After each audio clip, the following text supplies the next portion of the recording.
Once again, y'all, my home computer is acting up. My laptop's acting up. It's not letting me connect to YouTube Live. So I'm on my mobile phone, which I don't like using. So I'll try to make the best of it, y'all.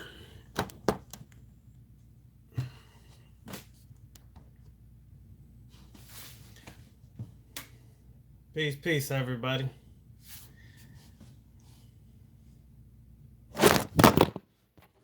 Yeah, that's why I don't like using my phone, y'all.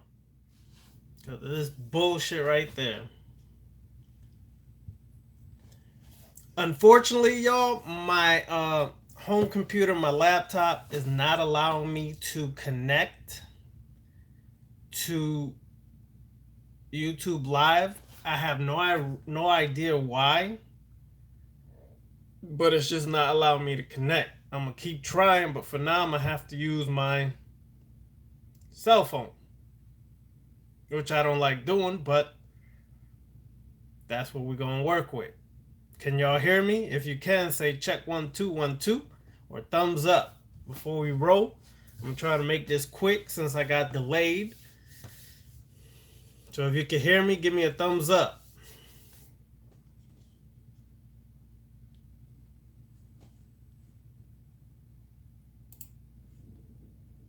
All right.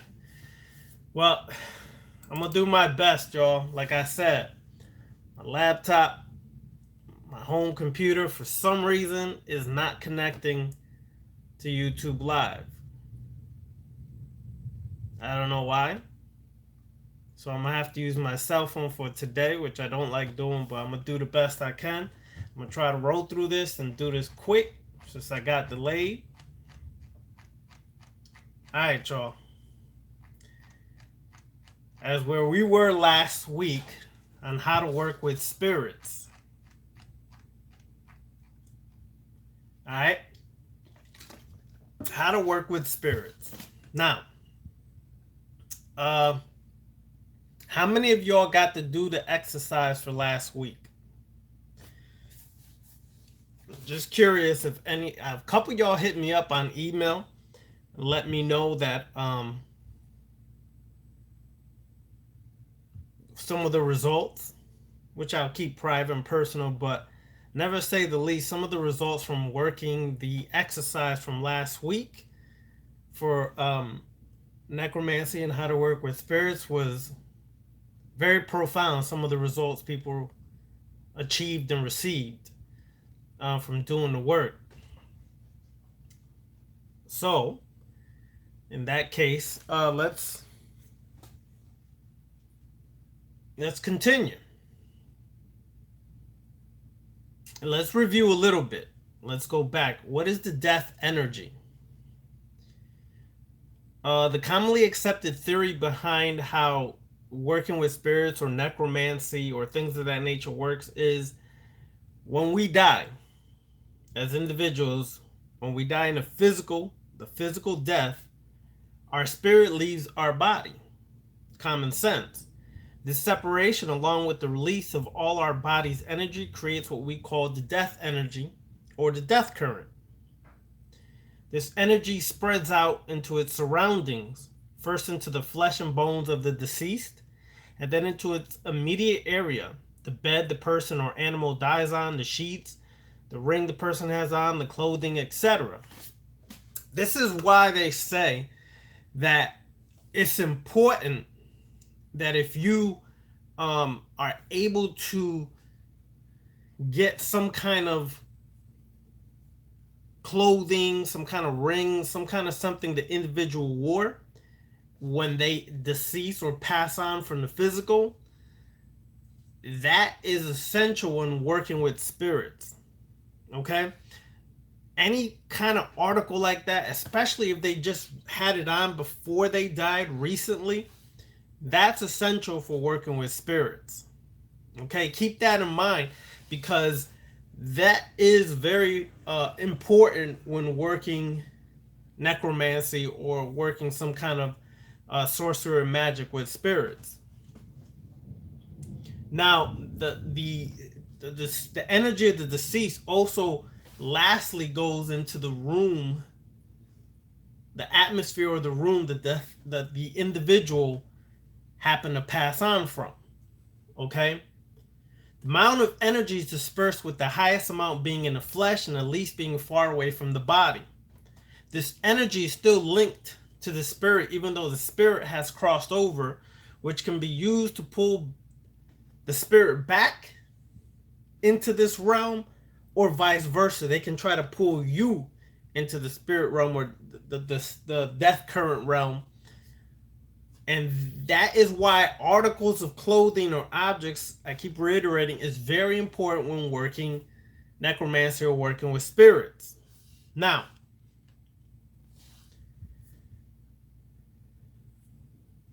the energy is still linked to the spirit.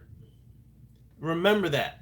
There's always an energy that is linked to the spirit. So when you're working necromancy or trying to contact spirits, wherever you are able to go into an environment where the deceased happen to have deceased 72 hours or less, that current is very strong to make contact. This is why sometimes if the body is buried within the first 72 hours, it's more potent in the graveyard if they were buried within the first 72 hours. Now, the reason why is in 72 hours were in ancient Kemet,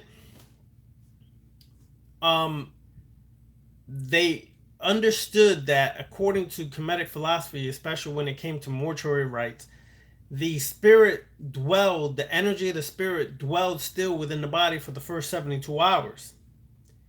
After that, the spirit gets weaker and it starts to transition into the next realm. So when you have anything that individual had contact with for those 72 hours prior to its passing, you can utilize it to make clear contact. It's hard to find that sometimes because sometimes family don't want to give that stuff up, but you can make clear contact.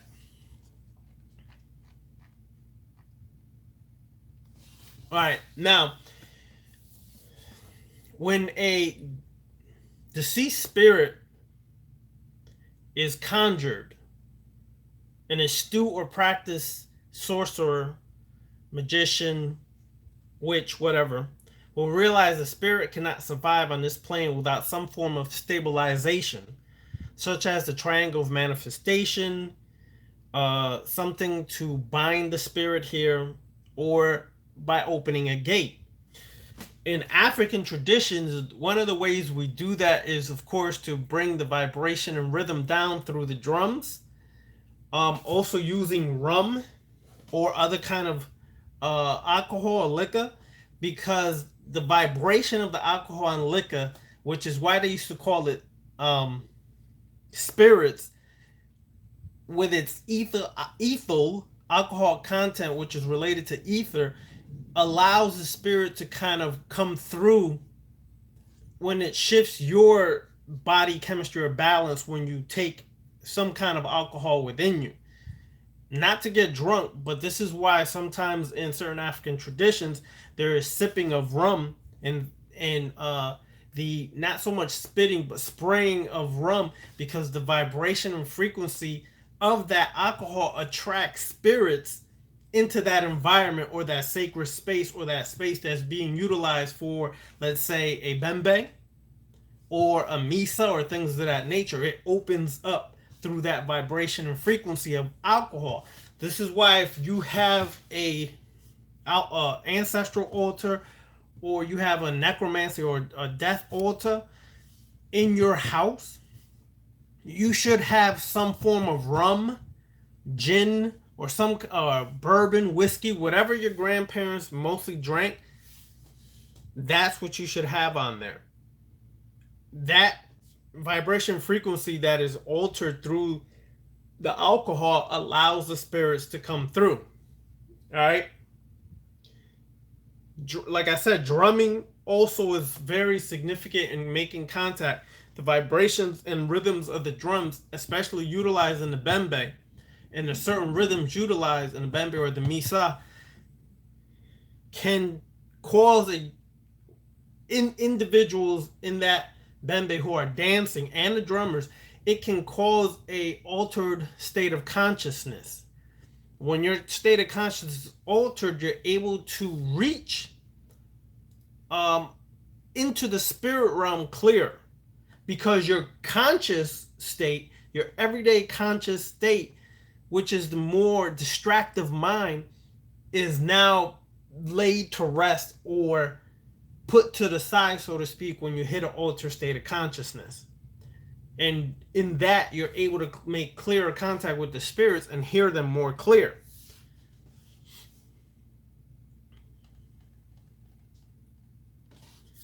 The spirit, the spirit separated from the flesh in whatever realm it may linger, grows at a rate equivalent to the rate at which their earthly body decomposes. So, to elaborate on that, the decomposition of the flesh releases energies that were trapped within the flesh at the moment the spirit left the body. Considering that death energy, or the death current, has a negative pull and therefore an inward and decaying spiral, a spiral which leads to the veil and into the main body of the spirit, this can be observed by people who are very clairvoyant, people who are very intuitive or very sensitive with psychic abilities, because there's an actual pull there because of the negative pull of the spirits and the death current. You can actually feel it pulling you in. People who have been mounted, which through experience I can say, people who've been mounted can actually feel like it's a pulling energy on you as you're being mounted, and it's almost pulling you into a different realm. Hard to describe unless you've been mounted, but if you've been mounted at any bembe or misa or anything like that, you understand what I'm trying to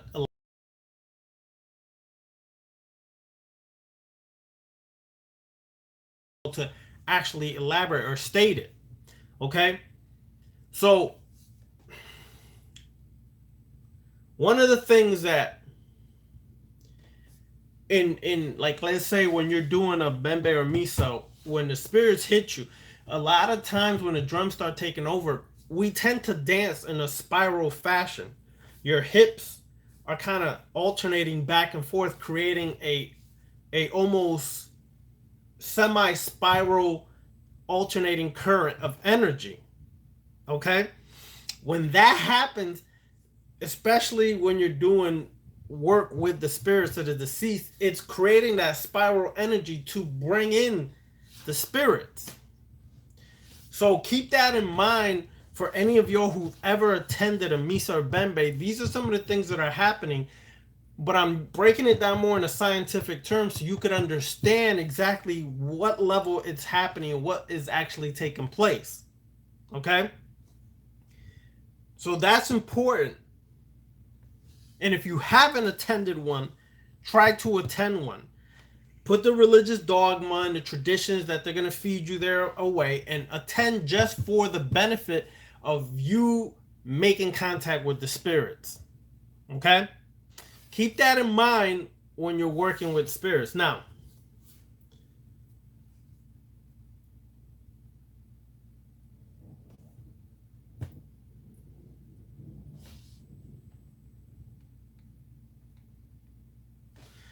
if you keep this in mind when you're working with spirits, okay, you're able to create things or utilize negatively charged energy, which is anchored in the body through the radiating life energy, which surrounds the spirit like a shell.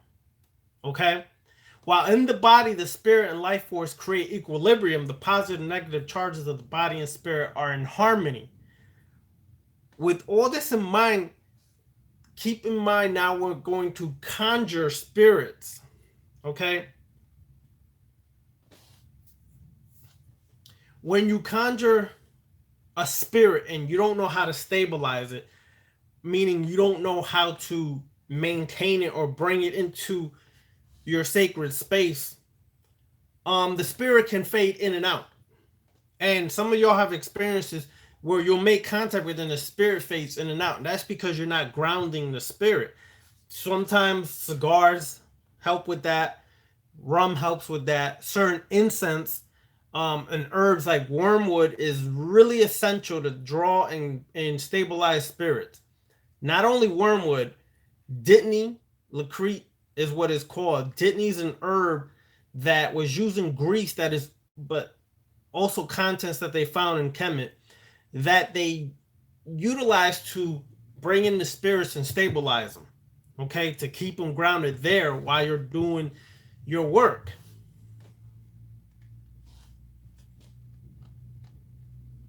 So remind yourself that when you're doing a conjuration, make sure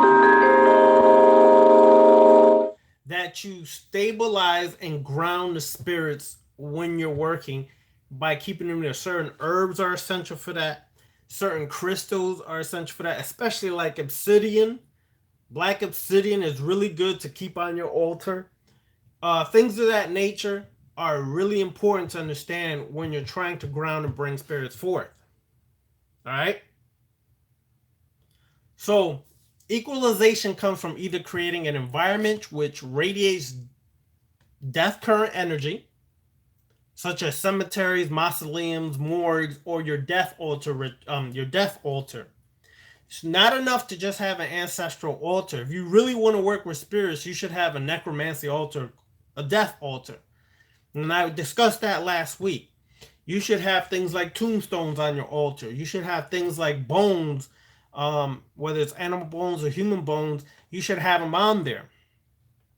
Okay, you should have uh, images that are connected to that of the death current or death energy. You can have a coffin. You can have symbols of Grim Reaper. You can have symbols of Baun Samedi or Baron Samedi. You can have Maman Brigitte. You can have Marie Laveau. You can have Kali. You can even have death gods, which we're gonna go into a little bit into that today. For people who feel that they need to work with certain archetypes and you want to work with the death current, there is death gods of death, so to speak. I don't really call them gods because they were, most of them at one time or another. Some of them were in human form, and when they transcended, they mastered the death energy. So they became a master over that current. And in time, whatever culture or civilization, we named them certain things, gave them certain titles, and that's why in certain necromancy, individuals will use the death gods. Okay, so I'm just bringing that to your awareness, but you should have this created if you're not always able to access a cemetery, because a lot of times in certain cities throughout the United States, the graveyard is closed at 8 o'clock. If you go there after 8 o'clock and you get caught, yes, you will catch a charge. So you have to be careful with that. So you should create a death altar. Some of the people who've been on my Instagram page under Dark Cultist 99, they saw a picture of my altar. And if you really paid attention, it was a necromancy altar. It's a death altar. Everything on there is related to death. Okay? And I created that environment to make contact with the spirits, to work with the spirits. So keep that in mind, that you should as well have a death altar if you really want to work with spirits. Okay? So these locations or places that you work with or you create are portals for the death energy, death current. These portals attract the spirit to come through. These portals are formed places where the volume of death current or energy is very massive, and that spirits can roam the direct area because of how thin the veil is, or alternatively, by feeding the spirit positively charged life essence. Usually, let me get this straight now. Well, necromancy is basically working with spirits of the dead. That's, in so many words, that's what necromancy is. It's conjuring spirits of the dead, working with spirits of the dead, commanding with spirits of the dead, working with the death current, death energy in every which way. Okay? One of the things that you have to understand when you work with spirits, you have to understand how to feed the spirit. If you listen closely, a lot of times they'll tell you what they want. That doesn't mean that you have to get what they want.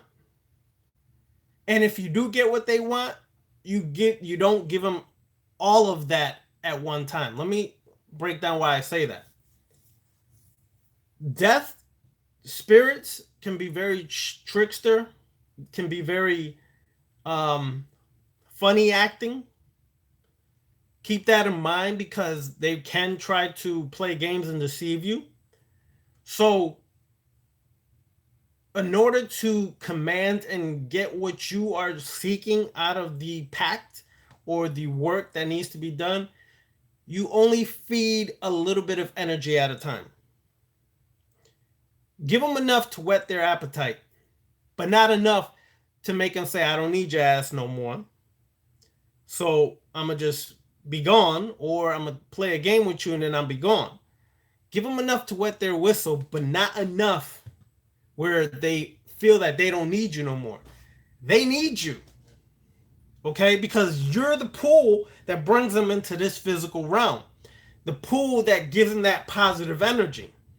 Okay? Because they dwell in a negative energy state. And it's not good or evil, bad or wrong, right or that. Cut that religious crap out. It's just simple science, okay? Simple mathematics, positive, negative energy or polarities. That's all it is. Don't get caught up in the words and then go into Spookville and Religiousville. Stay grounded and focused on the realities that you're dealing with, science, especially the alchemy of death. All right? So what you have to understand is they are seeking to be fed alcohol, cigars, candies, certain foods sometimes they may ask for. But there's something that's very potent when you work with spirits that they really love. I said it before, but I'm going to say it again. They love your sexual energy. This is why some of y'all, I know, because I've had conversations with many, have spirits visiting them in their sleep and have a lot of freaky shit happening in their sleep. That's because they crave sexual energy. That's one of the things you can feed them with as well. Okay? How do you feed them sexual energy? Your sexual fluids. You can put it on your statues. You can put it on your tombstones. You can put it on your skulls. Whatever the case may be, you can put it on there. However, once you put it on there and you let it dry, you might want to fragrance it up with a little bit of essential oil or Florida water on it, because it can start getting mad funky in there the more you start putting sexual fluids on your fetishes or your magical articles. Okay? So keep that in mind. But that's one of the things they love, is they love sexual energy. And trust me, y'all know this. Some of y'all had some freaky shit happening. Trust. We ain't okay. Anyways, containing the spirit, on the other hand, is a different beast. It is achieved by means of creating artificial portals, dark spaces, different objects. That creates the portals. Keep that in mind.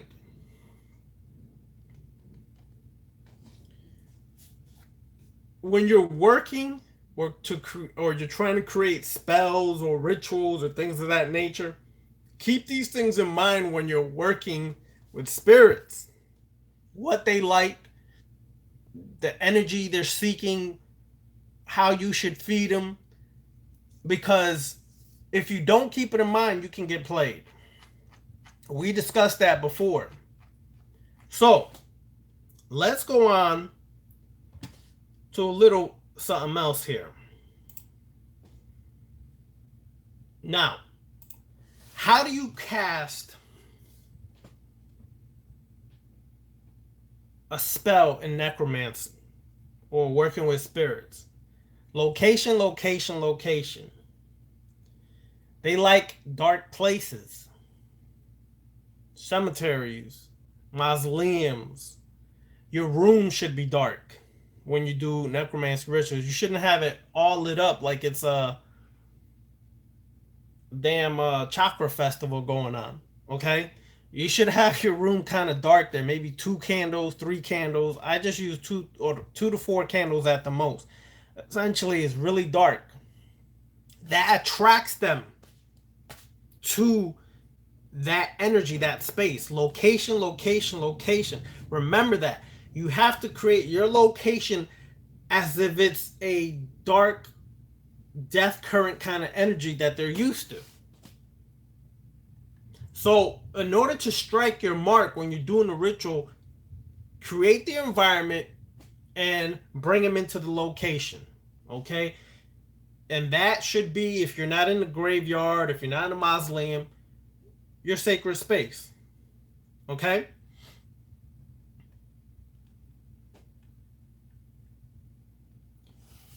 So,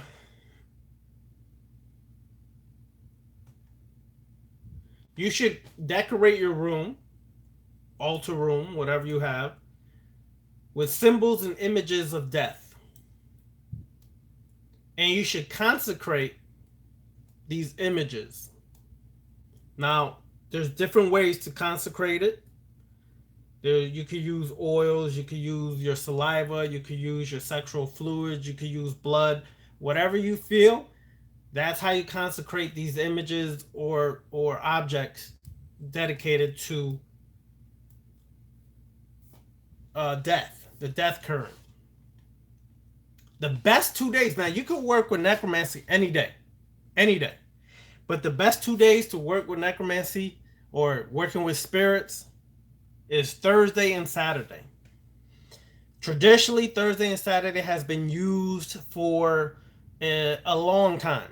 This is why Baun Samedi or Baron Samedi, the word Samedi simply means Saturday, the Baron of Saturday.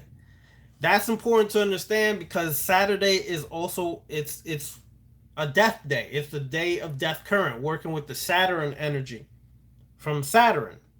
Okay? And Saturn is associated with certain frequencies and vibrations. Some call that frequency and vibration focuses on 666, which is really, as we know, melanin or carbon-based frequencies and vibrations. So if you understand it, then you understand what Baun Samedi is associated with Saturday. You can do necromancy anytime, but full moons and waxing moons are best for evocations, and new and waning moons are best for cleansing or clearing. Okay?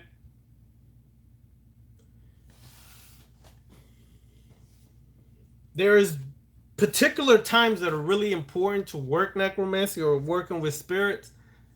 1 p.m. during the day. Now that's unusual because a lot of people always associate working with the spirits at night, but there is times you can work with them during the day. That's right, also. You got it, buddy. Saturn's day, Pan, Capricorn energy.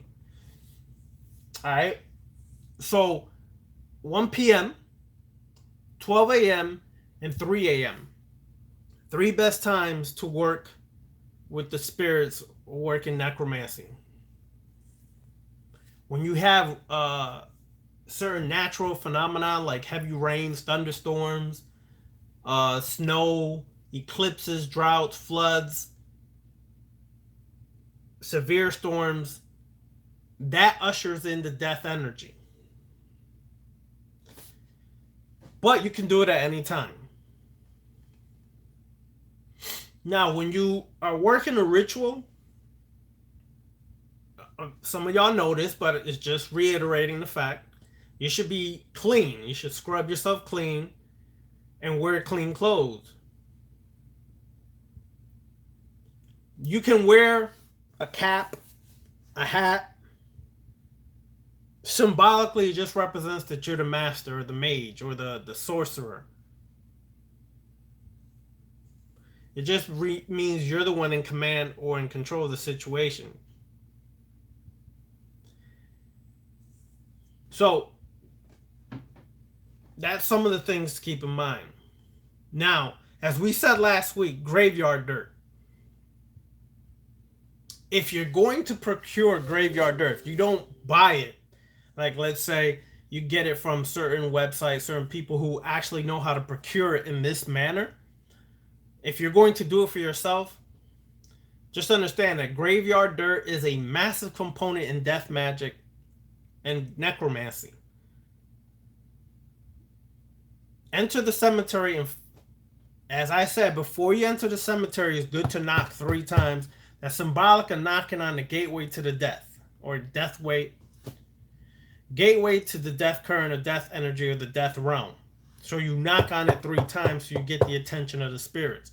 You say whatever you want to say when you're doing that, but that's best thing. Once you enter the cemetery or the graveyard, if there was a freshly or recently grave buried, that's good to utilize for procuring graveyard dirt or dust or energy. Okay? Keep in mind, though, that a lot of times when you do the graveyard, go into the graveyard and you're trying to get graveyard dirt, that the graveyard dirt is not the surface layer. Some of y'all probably got real scared and you just grabbed the dirt on the top, threw it in something and you ran, or you was shook. Nah. The graveyard dirt, you got to dig down till you get to the darker part of the earth, the dark soil. That's essentially where you're going, a few feet deep, down to 6 feet deep. That's where the graveyard dirt is at. So you're going to have to bring some kind of digging object with you. Okay? They have hand-sized shovels that you can get down there and get it. But you have to be careful because there's always people watching. So you got to be careful when you take it and how you take it, because people can rat you out. In today's society, niggas are snitches. Anyway, this is a different story. All right?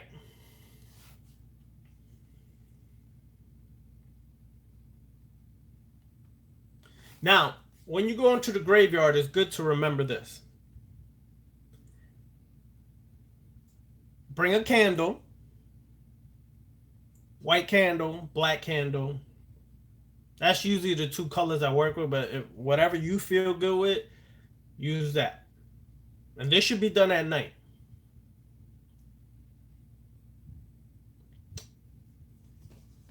Bring some kind of offering to the graveyard. You can bring some food, some drink, tobacco, incense, candles, or coins. I usually bring rum. Drop rum on the graveyard. That's what I work best with, but you have to find what works best for you.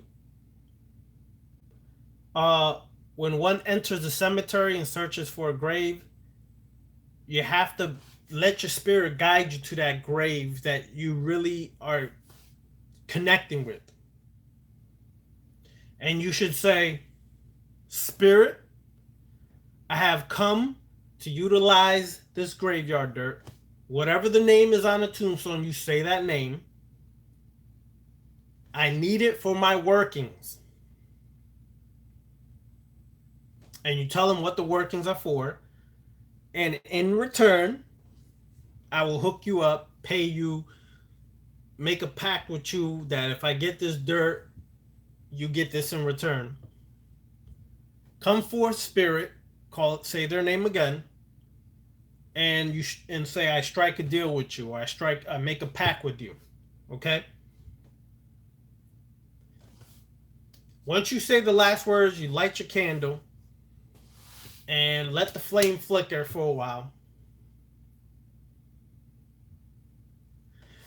If you see your flame flickering really violently, really strong, that means the spirit wishes to speak with you. Some of these fluffy people, when they say, "Oh, if the candles are flickering so hard like that," that means a bunch of bullshit that they say, bunch of fluffy negative crap, bullshit. They just don't understand. A lot of times that means spirits are trying to communicate with you. If the spirit's just sitting there and it's all high and mighty, that's great. But you trying to make contact in a way sometimes spirits communicates when you see that candle flickering. That means they're there. It's a way for them to use the candle as a symbol of the mouthpiece. Like, yo, son, listen. Okay, I'm trying to make contact with you. Listen. Alright? So keep that in mind. And then once you feel that you've made that connection, the spirit says, go ahead, get this dirt, grab your dirt, do your thing. Now, here's some important and potent incense to use when working with spirits. Myrrh. Myrrh. If you don't have myrrh, get some myrrh. Okay? Lavender. You can use it in herb form, powder form, rock form, whatever forms you can find it, get it. Yeah, obsidian sun, we'll go to that towards the end. All right. So ask that again towards the end when I'm gonna open up the question part in a little bit. All right. So myrrh, lavender, wormwood, um, shit, my mind blinked black. Myrrh, lavender, wormwood, didn't need Lacrete. You see that? YouTube acting stupid today. It just knocked me off. Anyways, I'm back. All right. So those are some of the best things to do. I mean, best incense to use or utilize, or oils to utilize when working with spirits. So, what up, Allure Kush Goddess? The woman of few words. Anyways, just joking. How do you interrogate spirits? This is really important to know because some of us have had this problem. Interrogating spirits. Okay?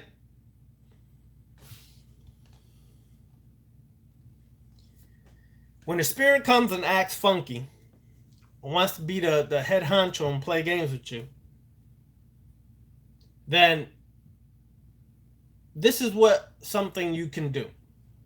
Call the spirit's name. If you know the spirit's name, call their name. If you don't, demand that they reveal their name.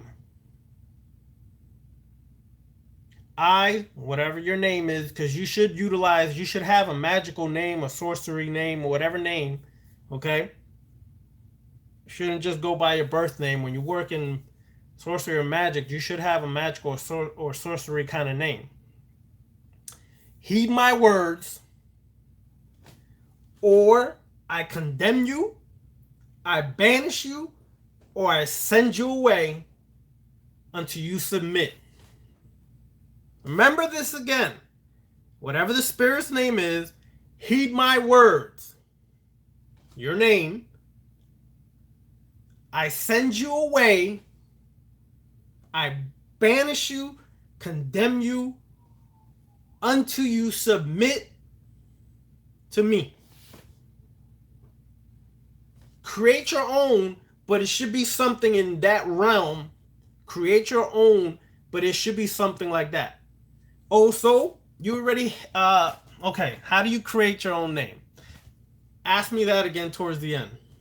Okay? Keep that in mind. If the spirit starts getting funky and you start hearing rumbling and weird noises, speak your statement again. over and over until the spirit shuts the hell up. If a spirit asks you for some crazy ass payment, you say, whatever the spirit's name is, I will not give in to your request. You tripping. And this is what I'm willing to hook you up with or give you payment for. Either take it or I banish you. Be gone.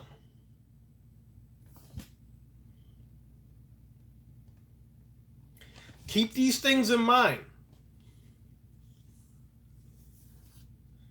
Keep all these things in mind when you are working this.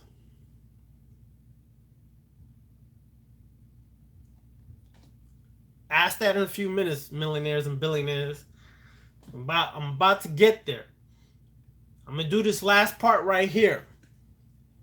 Spirits and gods of death magic. Okay, this is just a short collection so far. But if you find yourself wanting to work with any of these, this is just a small collection. Anpu, Anubis, god of death and funerals. And to those who work necromancy or work with spirits, he is the patron of mortuary knowledge, embalming, preservation, and burials. Some of y'all may want to work with Hades, god of the underworld, death and transactions between the living and the dead. To the necromancer, he is the patron of payments and orchestrator of after deaths. Ask the questions in a minute. I'm not done yet. We're almost there. Nergal, god of the underworld and the dead season, as well as the president of all the dead. To the necromancer, he's the patron of conjuration and hexing. Asar, god of death and resurrection, reincarnation. To the necromancer, he is the patron of golems, bindings, and conjuration. Papalegba, he's the Loa of the crossroads and gates. To the necromancer, he is the patron of conjuration and wandering the afterlife.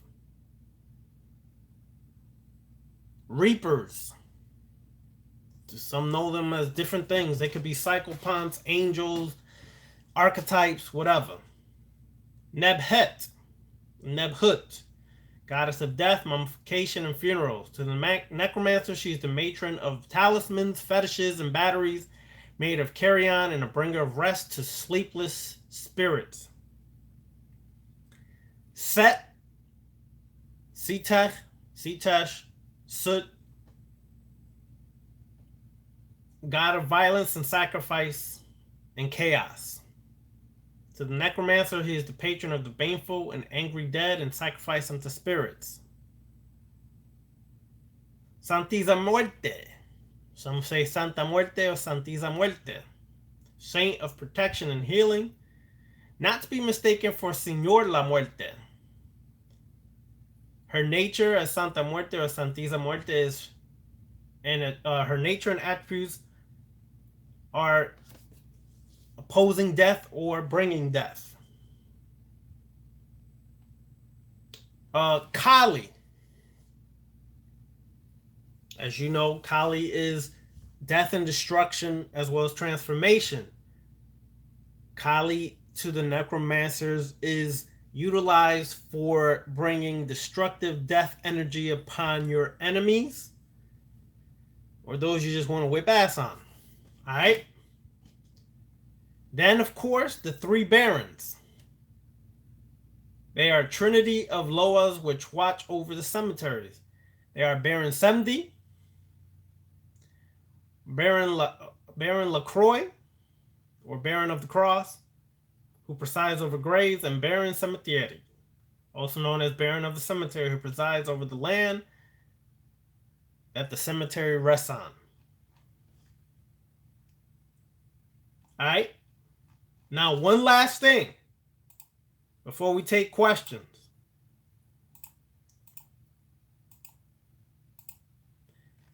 This is your exercise for week 2. Some of y'all did exercise for week 1, and I had some profound reports on working with the crystal and what you actually, some of y'all received some profound results. If you don't or didn't do it, go back to last week's lecture where it discussed, or the week and a half, 2 weeks before, and it discusses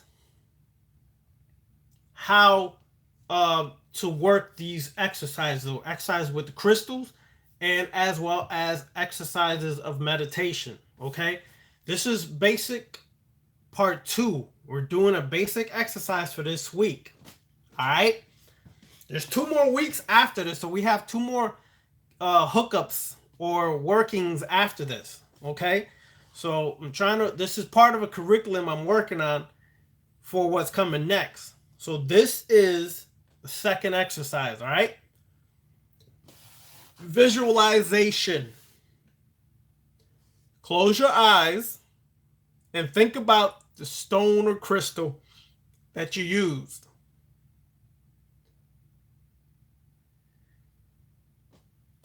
When you visualize that, build stillness,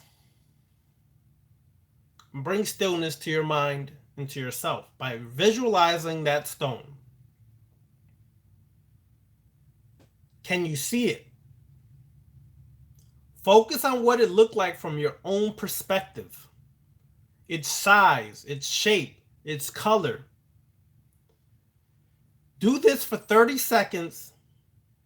Even if the image gets blurry or distorts in your mind, try to focus on that visualization skill. This will help you with focus, especially when you're working with spirits and necromancy. This is why we're doing these exercises, because it's only going to enhance your ability to work with spirits. Okay? Later on in the day, or perhaps the next day, attempt 40 seconds of stable visualization, then 50, 60, and so on. When you feel you have mastered this part, expand by visualizing other things in your environment that were on your altar when you use your crystal. See, what's interesting, you focused on the crystal, but at the same time, your subconscious was recording things in the background field, in the periphery. It was recording many different things. So now, after you've done this for a couple days, when you feel you have mastered this, expand by visualizing other things in your environment. Always from your perspective. So see what other things your mind popped up from when you did last week's ritual with the crystal or stone. You should be having a necromancy or a spirit journal, meaning what you're learning or utilizing with these rituals or exercises, working with spirits or necromancy, okay? So, after having mastered these static objects, begin with scenes, motions, and actions. Once you have a firm grip on working, once you have a firm grip or handle on visualization, it opens up many different paths in your occult work. This is why we're going over these things, because we're going to start expanding our psychic abilities to work with spirits and make it stronger and enhance it. Some of y'all have this naturally. It's not going to hurt it. It's only going to make it more powerful and intense. So keep that in mind when you're working with these spirits. All right? Exercise 2. Sensing energy. Enter a very light meditation. Once in this state, remember in last week's meditation, you count backwards from 9 to 1. And when you get to 1, you let yourself fade away. That's a light form meditation that can lead you to a deeper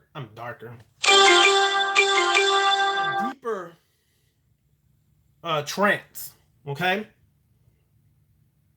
So go in and do this countdown backwards again and get into that state of mind. Once in this state, outstretch your dominant hand, whether it's left or right, okay, left or right.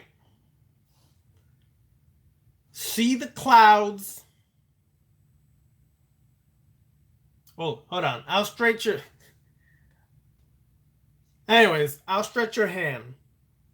Okay, your dominant hand, whether you're left or right, and visualize a cloud around your hand. See the clouds flowing in and out around your hand, in between the fingers, in and out. And visualize it becoming heavier and heavier and weighing your hand down. Okay? Keep doing this until you're able to make that cloud heavy enough to weigh your hand down. That's exercise number 2. Light meditation. Then you outstretch your dominant hand and then visualize a cloud around it and visualize it weighing your hand down. Exactly, Obsidian Sun. Yes. Exercise 3. Distinguishing and turning into currents of energy. Okay? Well, I'll say that for next week. I'm going to just do 2 at a time. All right, hit me with your questions because I'm going to wrap this up in like 25 minutes. So hit me with your questions.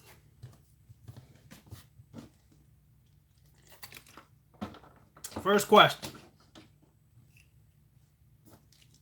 So go over last week while I'm waiting for the questions. Go last week's or 2 weeks ago's video and do those exercises if you haven't done them.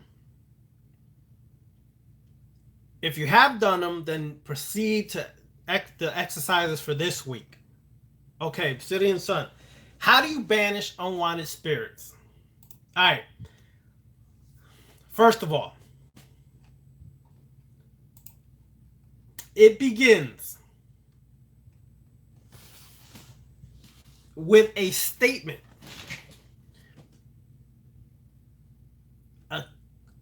A statement. Just a pure statement.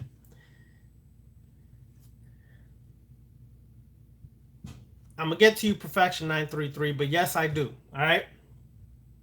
To banish a spirit, you can utilize these statements. I banish you, spirit, or I banish you, whatever the name of the spirit is, if you know the name. I dispel you by, say their name. I return you unto your domain. I expel you from my presence. I release you from your pact. Things of that nature. Now, what can you use? Okay, you can use 2 black candles, which absorbs energy. 3, if it's really a funky spirit, use 3 black candles. Okay, put these 3 black candles, or 4, north, south, east, west. Okay, or if you want to create a triangle, put 1 in the north and 2 on the side, and you create your triangle or your square shape. Okay, which if you extend it right, north, south, east, west, you can actually create it almost in a square. Okay, you stand in the middle and you say, I banish whatever the spirit is, I dispel whatever their name is, I return. You fill in the rest what you want to say. But the most important part is that you want to be able to banish by your command. People will tell you all this extra shit. Basically, you have to remember, in necromancy or any work on the left-hand path, you are the god. So only you can command the spirit to either leave you alone or not. The spirit has no more power than you. They have no power than you. The problem is we're tricked through Hollywood and media and movies that the spirit is stronger than you. Bull fucking shit. Let me tell you from experience. The spirit is not stronger than you. You're stronger than the spirit because the spirit needs you to work in the physical realm. It needs you as a gateway to get here. And unless you open the door for that, they can't get here. So only you have that power. So if you understand that fact, then you understand that when you create this circle, this square, this triangle, and you use your black candles, you can use black arts oil, you can use black arts incense and light it, okay, because it gives more potency to your ritual, and it gives more power behind the sorcerer's command. And you light that, and you stand in that circle or square or triangle that you create with those black candles, and you give one of these statements to banish a spirit. I banish, I dispel, I return you, I expel you, I release you. The spirit has no choice but to listen to you. Do not think that the spirit is stronger than you. The minute you do that, then you stop being your own God and realizing that your own master, and you started believing something external is more powerful than you. And we've gone over this a lot in videos. If you're new, then go back to other videos where we discuss on the left-hand path, you're your own God. We are in command and control of our mental faculties and our physical faculties. Nothing can take that away from you. And yes, through the power of your intention, and your desire, remember, your desire should be so strong that if you don't get results of your desires, you will feel emotional and physical pain for not obtaining that result. Your intention should be fueled by your desire. Don't forget that part. Your intention should be fueled by your desire. Okay? Because if your desire is weak, your intention is not really going to make much of a difference, because it's not being fueled with power. You're welcome, Obsidian Sun.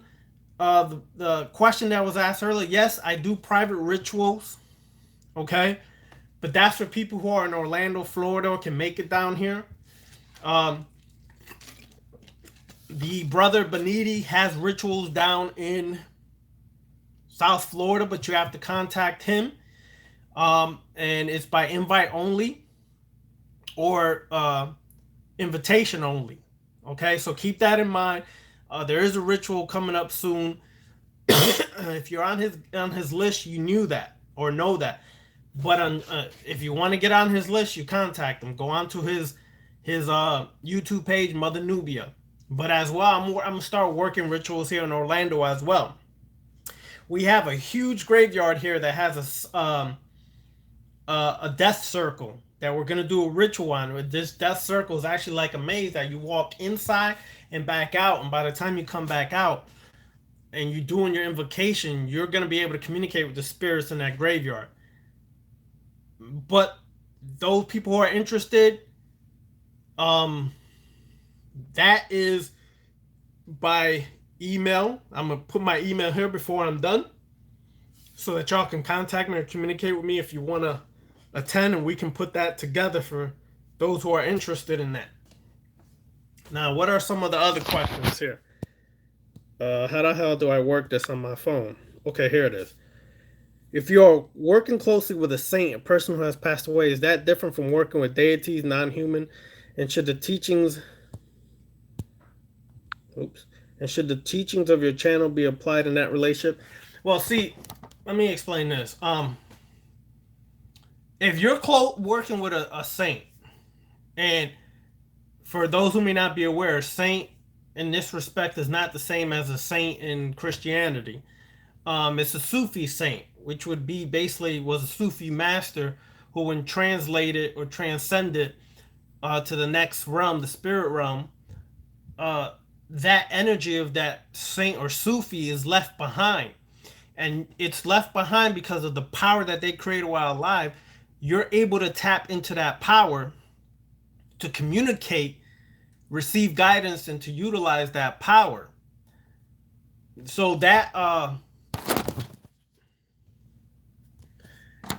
is a little different than working with deities, because remember, deities are more archetypes, and these archetypes are metaphors or symbols for power, strength, characteristics, and frequencies and energies that are already laying dormant within you. Okay, and what you're doing is when you work with this, you're trying to embody that energy of, let's say, Asar, let's say Tahuti, let's say it could be Idris Shah of the who is a Sufi. Okay, you're big, but Idris Shah as an individual, so that would be more of a saint or a spirit that deceased. But if you're looking at a deity, then that's a metaphor or symbol of what you're able to obtain and the power of what you are able to become. So you don't worship it, you don't grovel and bow down to it, you become it. So if you're working with Ampu, you become and master or embody the frequency, vibration, characteristics, and consciousness of what an Ampu would be, which would make you a master necromancer on how to work with spirits. Okay?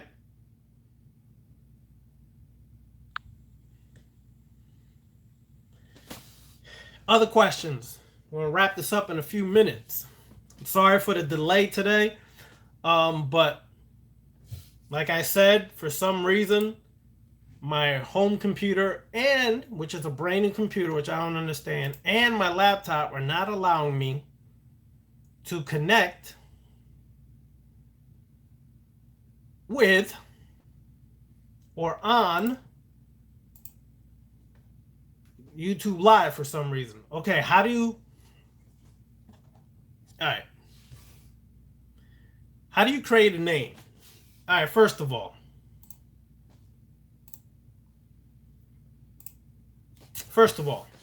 okay, if you're gravitating to a certain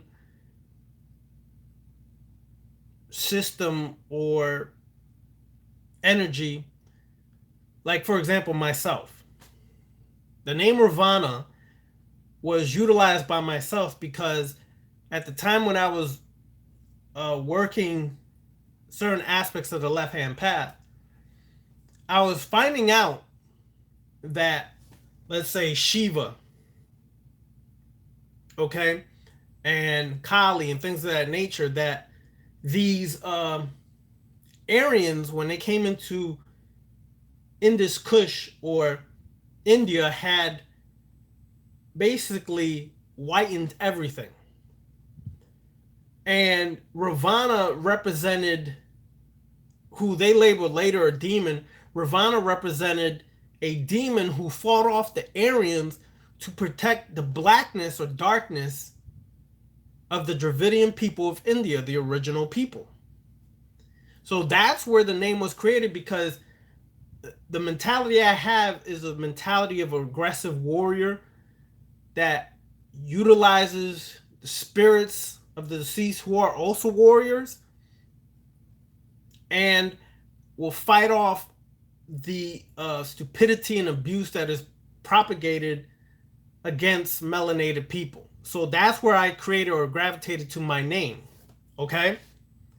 What you have to do is find what you're gravitating to, find what vibration or frequency you're vibrating or connecting with, and you tap into that culture or system or whatever. You find whatever name you're attracted to, whatever you find yourself attracted to. Listen to your spirit, because it'll tell you, yo, this is what I'm vibing with, this is what I'm connecting with. So you create your name based upon that.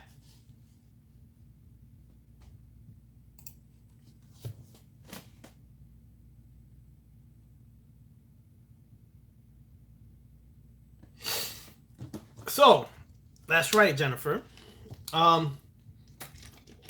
Interesting, because some people worked and did the exercise, some communicated with spirits, others transcended the physical realm. Everybody had different experiences. So that's the purpose of the exercise, to open up your psychic awareness and to tap into the death current. And you did that, Jennifer. That's perfect. And the way you address that and handle that is perfect, because you took the position of the commander and the controller, not allowing the spirit to try to trick you, control you, or play games with you. You took the position of commander and controller, which is most important to do when you're working necromancy or working with spirits. All right, so I'm going to take one or two more questions here. Okay, there's one here. Shamanic Mystic. I started working with Nagas. Can you build on them? Yes. The serpent energy, also known as serpent people or serpent frequencies of vibrations. There is a book called Naga Magic, Naga Magic, I believe, Magick. I can't remember the author right now. That helps work with or utilize with how to tap into the serpent energy. Some of these serpents are tapped into different parts of your chakras, by the way. They're tied into different parts of your chakras, which contain serpent energy from the Kundalini rising up and taps into both sides of your chakra energy, the darker and the lighter side. And how to tap into utilizing that serpent energy at each chakra, which is connected to a certain deity or devi or diva at each chakra archetype. Okay, there's more to it, but I would say get that book if you don't already have it, which I suspect you probably already do have it. Thumbs up if you do have it. But that book is very good. I worked with that for a while, and it opened up a lot of different centers within me. That's what the Naga or the Nagas are. They're basically serpent energy. Yeah, I figured you had it. Old Slicko. Alright. So utilize that and tap into that. Keep working that because it's going to help you tap into your Kundalini energy and your chakras, but not just on a fluffy tip with all this fluffy shit that people have been promoting through chakras. Because the original form of chakras was mostly tied into archetypes, and each archetype worked a different way with each chakra, and certain mantras would tap into the dark or light aspect of the chakra to utilize how you want it. People don't understand that because they get all fluffy and they want to just put crystals on them and chant Om and all this shit all day and night. And then they're still fucked up inside because they're not really going into the darker aspect of the chakra. They're flufferizing everything on the chakras. All right?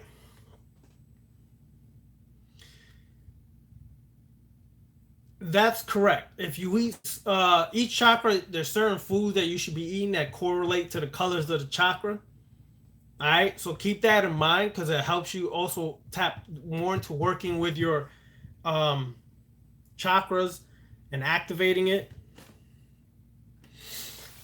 Not really, not in entirety. The most I ever work with goetic demons for necromancy.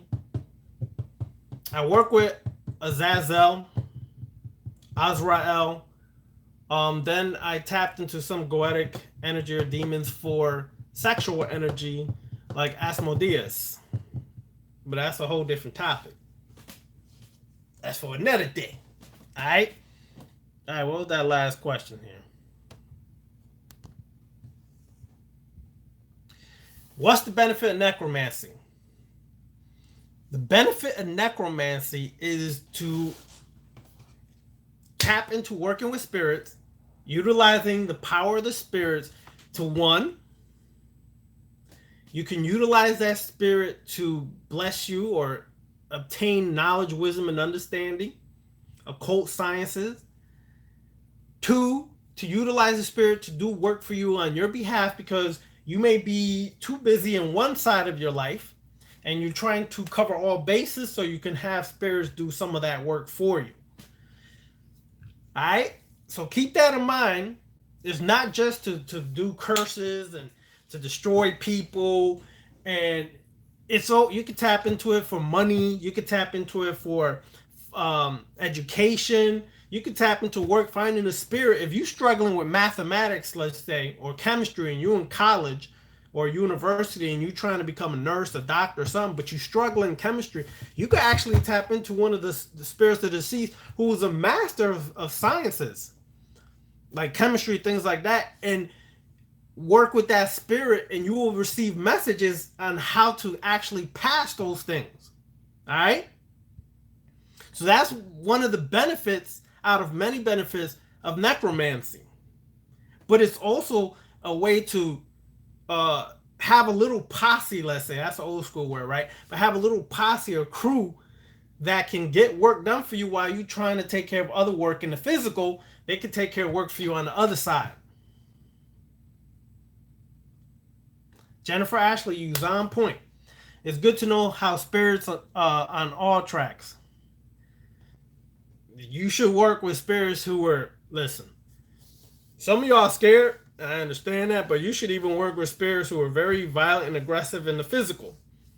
Because when you need to whip some ass, that's the spirits you need to contact. If they were violent or physical people in the physical, now they're in the death realm and working with that death current, you could tap into that to kick some ass. Utilize that spirit to kick some ass to an enemy, to people trying to come against you or hurt you. All right? You can also tap into that to do some freaky shit if you want. All up to you. Just saying. Everybody likes their own things.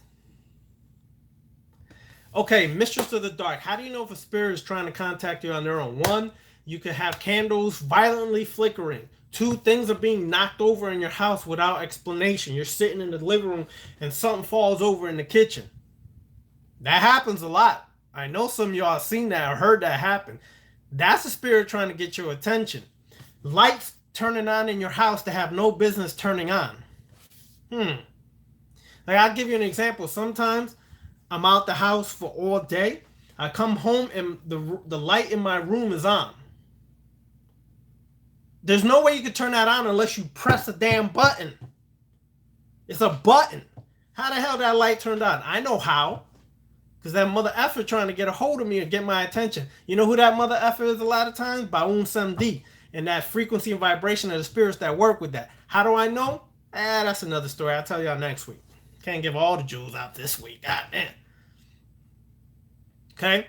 But that's Baum Samdi sometimes. That's how I know he's here. Because then all these little things start occurring that point to his interaction. For example, all of a sudden I want a cigar, things of that nature.